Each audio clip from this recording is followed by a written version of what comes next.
I'm in the car headed to Texas now, and I've spent 2 days in Wichita with Rusty Earl, the videographer for the College of Education, and we're working on a documentary that we are producing about the experiences that refugee children, also asylum seekers, newcomers, recent immigrants, the experience they have in our schools, but we're specifically focusing in on refugees and asylum seekers. It's been an amazing 2 days. It's hard to explain the emotions I feel, because the last 2 days I've really been privileged and honored to spend time with children and parents that have really had their worlds turned upside down. They've left Congo, Tanzania, Somalia, Sudan, Rwanda, Syria, Mexico. They've left all these various countries, Bhutan, and they have come to Wichita, Kansas, in the middle of the United States. Many of them came from areas where it was warm where they lived, and now they're living somewhere where there's snow and ice, and a lot of feelings after interviewing all of these students. I was able to directly interview 3 high school students, 4 middle school students, and 4 elementary school students. And Rusty Earl, the videographer and the director of this documentary we're doing, and I'm so thrilled that I get to work with him on it. And he set these interviews up, but it was an overwhelming experience for me. It was, I got an opportunity, I think, to do what I do best, and that is to really understand people and where they come from and what they've been through. I'm left with some overwhelming thoughts, and those thoughts are that every single one of the kids that I interviewed said that what they liked best about school in Wichita was they didn't get beat. If they didn't get beat by the teachers at school. And when we asked about that, one little boy got beat at school because he was a 6th grader, and as a 3rd grader he got beat at school because he didn't in Tanzania he didn't have money for something he was supposed to pay for, and so he got beat. The students tell about getting kicked if they don't know the answers to things, and every single one of these students told about physical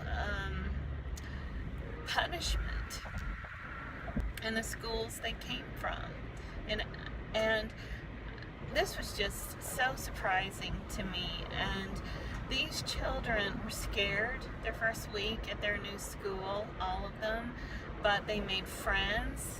That seemed to be what helped them get through it. Teachers that helped them learn. Another thing I picked up on from these students is that they love having the opportunity to learn, and they love getting to stay at the same school and not run here and run there and hide here and hide there. They love being able to be at the same school. They like it that they have to stay at school and that no one can come get them out of school, that only their parents can come sign them out. All of them credited their moms. The moms are the strength in a lot of these families, and all of these children that we interviewed, every single one of them credited their moms for being where their strength comes from. I'm really almost kind of mentally drained because there's so much going through my mind. The other thing that I was impressed by were the parents in the evening ESL group, and Curtis Middle School that lets parents come to school during the school day parents have English classes. Parents are at school at the same hours our kids are, in the same building. It's amazing. The principal at Curtis Middle School said she teaches her students that it's about destiny, not demography. And she took this position knowing that she was taking a position at the lowest performing school in the state of Kansas. And she turned it around in less than 2 years. She said the way she did that was she was a team with her faculty.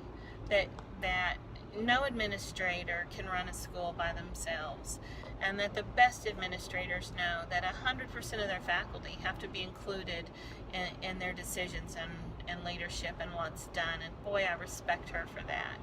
The principal today just wowed me.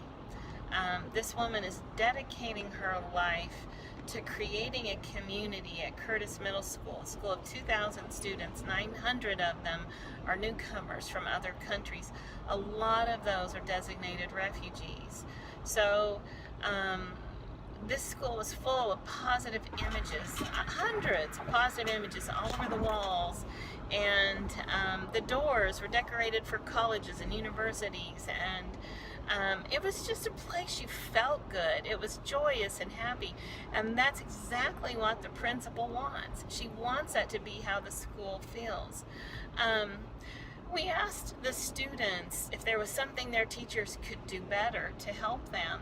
The high school students all said the same thing. All of them, without any hesitation, said they just need their teachers to talk slower so they understand them better. The middle school students and the elementary school students just smiled these starry-eyed, precious, beautiful smiles and said no. And I talked to them about that, and they couldn't think of one thing their teachers needed to do better. They talked about their grandparents that they left in Syria, and their one of the little boys talked about wanting to be a scientist when he grew up, and going to the treasure box at school in the 4th grade and getting a plastic compass out and taking it home and putting a light and a battery on it, turning it into a nightlight and a working compass, and giving it to his sister. And he wants to build a robot. And I thought of Freddie Laverty that came to K-State a couple of years ago.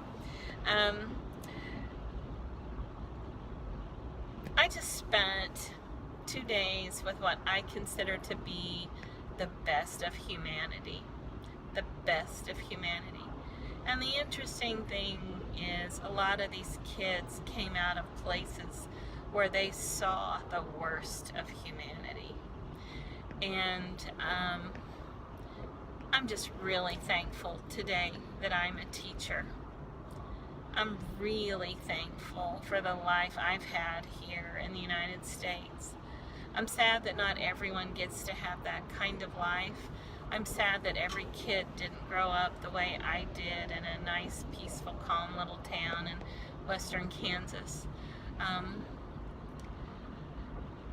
But I'm really thankful that I'm a teacher, and I'm thankful that I got to spend time with these brilliant students yesterday and today, and I just can't wait to see what they do with their lives. A couple of them want to be doctors, one of them wants to be a beautician, one of them wants to be a scientist, one of them wants to be a computer technician. They were amazing, and I'm proud to be an educator. And I'm proud that I get to work with wonderful students like this.